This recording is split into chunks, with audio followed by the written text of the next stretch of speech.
پہلے انہوں نے کیا ڈیسالو کرتے ہوئے کہا تھا، پہلے یہ سن لیتے ہیں۔ ملک میں ماشاءاللہ نافذ کر دیا گیا ہے، قومی اور صوبائی اسمبلیاں توڑ دی گئی ہیں۔ آن سپاٹ میں خوش آمدید، میں ہوں عمار اقبال۔ آج 4 اپریل کا دن اہمیت کا حامل اس لیے ہے کیونکہ آج ہی کے دن 1979 کے اندر ذوالفقار علی بھٹو جنہوں نے ملک کو متفقہ آئین دیا، اس آئین کو دینے والے ذوالفقار علی بھٹو کو راولپنڈی کے اندر پھانسی دے دی گئی، اور اس کے بعد پھر آج ہم انہی کا جب ذکر کرتے ہیں تو اس وقت بھی اسمبلیوں کی تحلیل کا معاملہ تھا، اسمبلیاں تحلیل کی گئی، اور اس وقت کے ڈکٹیٹر ضیاء الحق نے اس وقت اسمبلیاں ڈیسالو کر دی تھی۔ پہلے انہوں نے کیا ڈیسالو کرتے ہوئے کہا تھا، پہلے یہ سن لیتے ہیں۔ ملک میں ماشاءاللہ نافذ کر دیا گیا ہے،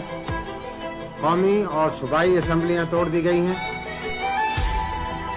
ڈکٹیٹر تھے، انہوں نے اسمبلیاں ڈیزالو کی تھی۔ اب عمران خان صاحب نے بھی اسمبلیاں ڈیزالو کی ہیں، اور اس کے اوپر ان کا یہ خیال تھا کہ متفقہ جو آئین ہے اس کے مطابق 90 دن کے اندر الیکشنز ہو جائیں گے، لیکن آئین جو ہے اس میں تو یہ لکھا ہوا ہے، لیکن حکومت جو ہے وہ ایک ہی دن میں وفاق اور صوبوں کی جو الیکشنز ہیں کروانے کے اوپر بضد تھی۔ اس پر معاملے کے اوپر جو ہے وہ سپریم کورٹ آف پاکستان کی جانب سے جو چیف جسٹس آف پاکستان عمر عطا بندیال صاحب ہیں، ان کی جانب سے از خود نوٹس لیا گیا، اور اس نوٹس میں پہلے 9 افراد شامل تھے، پھر وہ 9 افراد جو ہے وہ 7 افراد، پھر 5 افراد، اور پھر ٹوٹتے یہ بینچ جو تھا وہ 3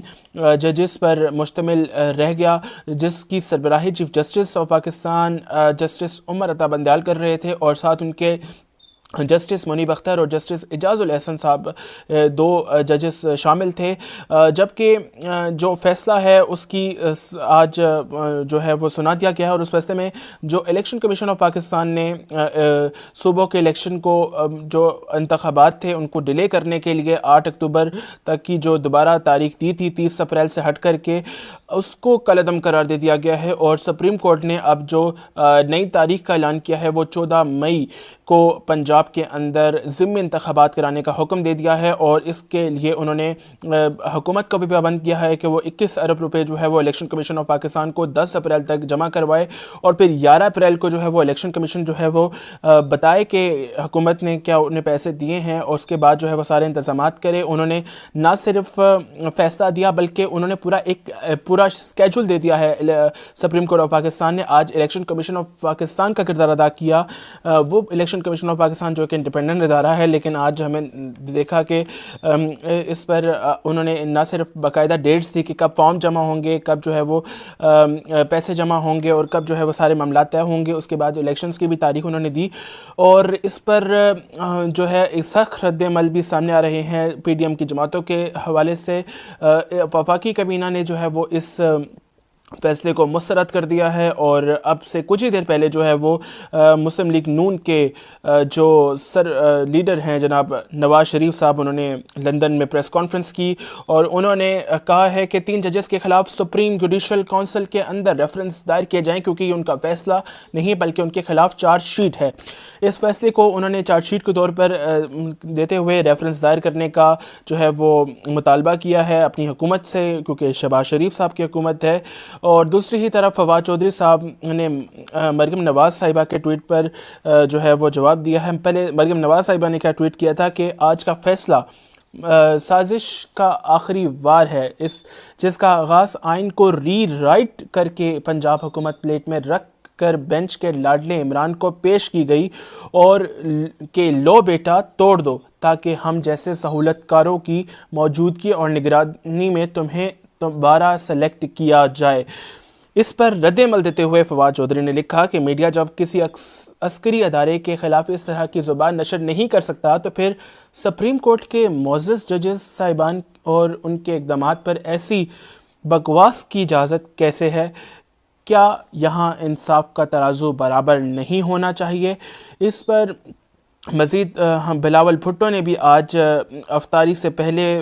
پریس کانفرنس ایک خطاب کر رہے تھے۔ انہوں نے کہا کہ اگر پارلیمان میں آمریت تسلیم نہیں کرتے تو پھر عدالت میں آمریت کیسے تسلیم کریں، اور ان کا کہنا تھا کہ نواز شریف صاحب نے بھی کہہ دیا ہے کہ فیصلہ اگر کہ انہوں نے کل ہی کہا تھا کہ اگر فیصلہ خلاف آیا تو پھر ڈالر جو ہے وہ 500 کی بلند ترین سطح پر جائے گا۔ اب یہ معاملہ بڑا اہمیت کا حامل ہے کہ سپریم کورٹ جو ہے اگر اس میں فل بینچ بن جاتا تو اتنے جو سخت رد عمل آ رہے ہیں وہ نہ آتے، آئین کی بالادستی ہوئی ہے یا پھر آئین مزید جو ہے وہ اور ہی شچ و پنج کا شکار ہو گیا، کیونکہ آئین کے اندر واضح تو ہے کہ 90 دن کے اندر الیکشن ہونا ہے، لیکن آئین جو ہے وہ اس کو اگر 13 جو جماعتیں ہیں پی ڈی ایم کی اگر وہی اس فیصلے کو تسلیم نہیں کری تو یہ فیصلہ جو ہے وہ کیا کسی آئین کی بالادستی کے اوپر منحصر ہے۔ مزید انہوں نے کہا کہ الیکشن کمیشن 90 دن سے آگے الیکشن نہیں لے کے جا سکتا۔ الیکشن کمیشن کے غیر قانونی فیصلے سے 13 دن ضائع ہوئے۔ آئین اور قانون الیکشن کمیشن کو تاریخ میں توسیع کی اجازت نہیں دیتا۔ الیکشن کمیشن نے انتخابات کی 8 اکتوبر کی تاریخ دیکھ کر دائرہ اختیار سے تجاوز کیا۔ فیصلے میں لکھا کہ صدر مملکت کی دی گئی تاریخ کا فیصلہ بحال کیا جاتا ہے کہ 30 اپریل سے 15 مئی کے درمیان صوبائی انتخابات کرائے جائیں۔ سپریم کورٹ نے الیکشن پروگرام 13 دن آگے کرنے اور الیکشن کمیشن کو الیکشن ٹریبیونل سے دوبارہ کارروائی شروع کر کے حکم اس کا دے دیا ہے، اور فیصلہ میں نگراں حکومت پنجاب اور وفاقی حکومت کو الیکشن کمیشن کی معاونت کرنے کی ہدایت کرتی ہے، اور الیکشن کمیشن کی معاونت نہیں کی جاتی تو الیکشن کمیشن ہمیں آگاہ کرے۔ فیصلے میں مزید ہدایت دی گئی ہے کہ الیکشن کے لیے درکار سیکیورٹی اور فنڈز فراہم کیے جائیں۔ فیصلے میں کہا گیا کہ کاغذات نامزدگی جو ہیں وہ 10 اپریل، یہ میں اس کا ذکر پہلے کر چکا ہوں، اس کے بعد پھر لسٹیں جو ہیں وہ حتمی وہ 19 اپریل کو جاری کی جائیں، پھر انتخابی نشانات جو ہیں وہ 20 اپریل تک جاری کیے جائیں، اور جو 30 اپریل سے 15 مئی کے درمیان صوبائی انتخابات کرائے جائیں۔ ریٹرننگ آفیسر کے فیصلے کے خلاف اپیلیں جمع کرانے کی آخری تاریخ جو ہے وہ 10 اپریل ہوگی، جبکہ 17 اپریل کو الیکشن ٹریبیونل اپیلوں پر فیصلہ کرے گا، جبکہ سپریم کورٹ نے اپنے فیصلے میں وفاقی حکومت کو فنڈز کی مد میں 10 اپریل تک 21 ارب جاری کرنے کا حکم دیا ہے، اور الیکشن کمیشن کو کہا ہے کہ وہ 11 اپریل تک ہمیں بتائے کہ ان کو پیسے موصول ہوئے یا نہیں ہوئے۔ اب یہ سخت جو ہے پورا کا پورا الیکشن کمیشن کا جو اقدامات تھے وہی سارے سپریم کورٹ آف پاکستان نے کر دیے ہیں۔ آج اس پر دیکھتے ہیں کہ عمل ہوتا ہے یا نہیں ہوتا ہے۔ رجسٹرار کے حوالے سے بھی ہم مزید ایڈ کرتے ہیں کہ جو وفاقی کابینہ نے کل فیصلے سے پہلے ہنگامی ایک اجلاس بلایا تھا، اور اس اجلاس میں جو سپریم کورٹ کے رجسٹرار تھے ان کو عہدے سے قاضی فائز عیسیٰ کے معاملے کے اوپر جو انہوں نے خط لکھا تھا اس سے واپس جو ہے وہ بھیجنے کا حکم دیا تھا، تو اس پر انہیں عہدے سے فارغ کر دیا گیا تھا، اور لیکن چیف جسٹس آف پاکستان نے آج انہیں اپنے عہدے پر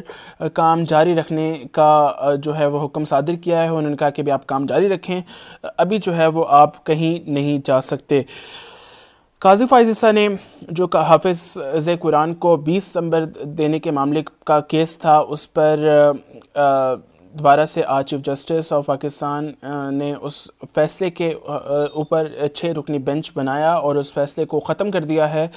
رپورٹ آن اسپاٹ میں آج کا یہ دن بڑا اہمیت کا حامل تھا، جس کی رپورٹ کرنا بہت ضروری تھا۔